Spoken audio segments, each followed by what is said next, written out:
ঐতিহাসিক সার্কিট মাঠ থেকে সরাসরি যুক্ত আছি, যে আগামী শনিবার দুপুর 2টায় এই সার্কিট হাউস মাঠের এই জায়গাটিতেই মূলত দেশ বরেণ্য ইসলামী চিন্তাবিদ, আন্তর্জাতিক খ্যাতিসম্পন্ন মুফাসসিরে কুরআন আল্লামা ডক্টর মিজানুর রহমান আজহারী হুজুর তাফসীর পেশ করবেন। আমি সরাসরি সার্কিট হাউস মাঠ থেকে আপনাদেরকে ঘুরে ঘুরে দেখাচ্ছি।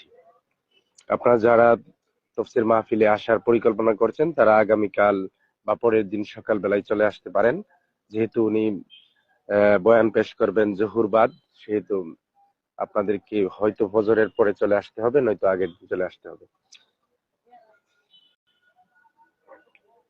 বিশাল পরিসরে প্যান্ডেল করা হয়েছে।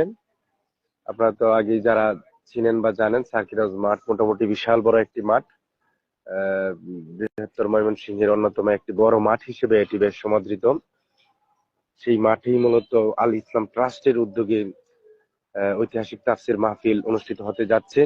ময়মনসিংহের স্মরণকালের মধ্যে সর্ববৃহৎ তাফসীর মাহফিল বলা চলে এটাকে। আল ইসলাম ট্রাস্ট, আপনারা জানেন এই ট্রাস্টের যিনি আহ্বায়ক হিসেবে রয়েছেন অধ্যক্ষ কামরুল হাসান মিলন, অ্যাডভান্স রেসিডেন্সিয়াল কলেজের অধ্যক্ষ। সদস্য সচিব হিসেবে রয়েছেন শহীদুল্লাহ কায়সার। মূলত আল ইসলাম ট্রাস্টের উদ্যোগেই এই তাফসীর মাহফিল প্রথমবারের মতন ঐতিহাসিক সার্কিট হাউস মাঠে অনুষ্ঠিত হতে যাচ্ছে। মোটামুটি প্রায় 50-60টির মতন প্রস্তুতি সভা অনুষ্ঠিত হয়েছে। আগামীকালকে পুরোপুরি এই মাঠ হস্তান্তর করবে এখানকার ডেকোরেশনের দায়িত্বে নিয়োজিত যারা, তারা আগামীকাল মাঠ হস্তান্তরের কথা রয়েছে। আজকে রাতের ভিতরেই সম্ভবত কাজ শেষ হবে। আগামীকালকে সর্বশেষ প্রস্তুতি সভা রয়েছে।